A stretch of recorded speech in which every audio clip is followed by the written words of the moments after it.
नमस्कार, मैं श्रीमती दुर्गा उन्हाले। ये सूब अबुल की फलियों से कलाकृतियाँ बनाती हूँ और ये कलाकृति बनाते बनाते जब मुझे 30-40 साल हो गए और जब भी मैं जहाँ एग्जीबिशन लगाती हूँ तो लोग बोलते हैं कि आपने इतनी मेहनत करी, इतने सालों से इस पर काम कर रहे हैं, पर इस कला में आपका नाम तो कहीं है ही नहीं। दुर्गा नाम से तो आप कहीं दिखते ही नहीं, और आपने किसी आपकी कला को देवी का ही नाम दिया, आपका नाम तो कहीं नहीं दिखता। तो मैंने ये बोला भाई कि जब मैं ये कला बना रही थी तो मेरे से नहीं हो पा रही थी, तो मैं देवी माँ के नाम से ही मैंने ये कला बनाई। और फिर जब ये कलाएँ मुझे सफलता मुझे मिलने लगी 10-15 साल के बाद, और कलाओं का अलग अलग तरीके से निर्माण होने लगा, तो फिर मैंने ये कला सब जितनी भी कलाएँ मेरी है मैंने ये देवी के नाम रख के बनाई। हर कला पे मैंने देवी का नाम दिया है, क्योंकि जब मेरे से नहीं बनी तो मैंने देवी माँ से प्रार्थना करी थी कि मैं अगर अपने जीवन में कलाकृति बनाने में इन फलियों से सफल हो गई तो ये पूरी कला देवी के नाम पर ही रहेगी। तो मेरी कला पूरी जो भी है, ये दिख रहे हैं पीछे, ये देखो ये टंगी है, यहाँ टंगी, ये टंगी, और ये कला देखिए, ये सब देवी के नाम पर बनाई है। क्योंकि हम जब कोई कला का निर्माण करते हैं और जब लोग देखते हैं तो उन्हें यही लगता है कि कलाकार ने इतनी मेहनत करी है, इतने साल लगाए हैं, पर इनका नाम तो कहीं नहीं है। पर मेरे को अपने नाम से मतलब नहीं है, ये सिर्फ ये कला से महत्व है और ये कला देवी के नाम पर ही रहे। और जब मैं इस कलाकृतियों को बना के और जब इनका संग्रह कर रही हूँ, और जब इन कलाकृतियाँ मेरे 108 जब बन जाएंगी पूरी बड़ी बड़ी, तो मैं इस कलाकृति का एक संग्रहालय बनाना चाहूँगी देवी आर्ट का। इसलिए मैं ये पूरी कला ही मैं देवी के नाम पे समर्पित है और मेरा नाम इसमें कहीं नहीं है। क्योंकि जब मैंने सोचा कि मैं कला बनाना शुरू हो गया और जब 15 साल के बाद परफेक्शन आ गया तो मैंने हर कलाकृति को देवी का नाम दे दिया। क्योंकि जो भी चीज़ें बनती है उसमें कहीं ना कहीं उस चीज़ में उस देवी का, ईश्वर का अंश होता है। हम सोचते हैं कचरा, ऐसा नहीं, अगर ईश्वर ने बनाई है ये चीज़ फली तो उसमें उसका अंश भी है।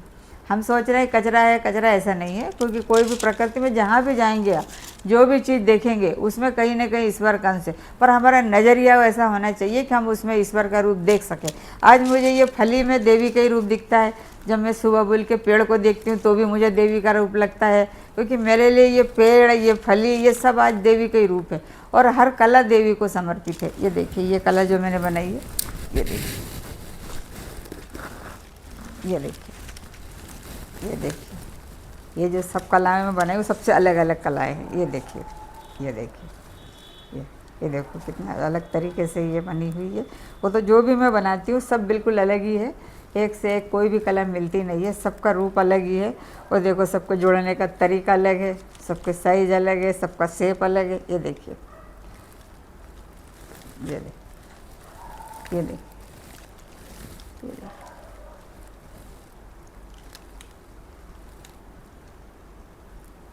और मैं चाहती हूँ कि ये देवी आर्ट का देवी आर्ट के नाम से ही एक संग्रहालय हो, जो इसमें पूरी मेरी कलाएँ देवी आर्ट की लगी रहे। और मेरा नाम मुझे नहीं चाहिए कि मेरा संग्रहालय बने तो मेरा ही नाम हो, ऐसा नहीं है। क्योंकि कला ही आप देवी का रूप है तो देवी का ही नाम होना चाहिए। ये देखिए,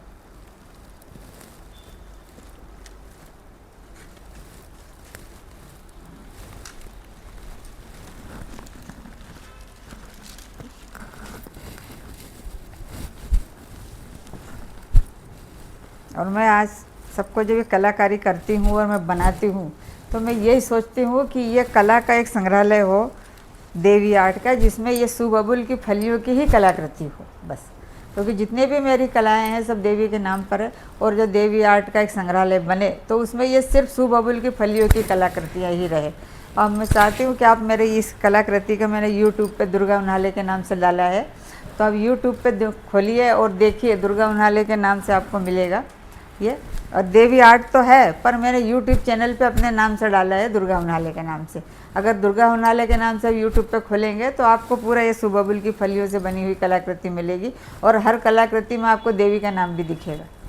नमस्कार।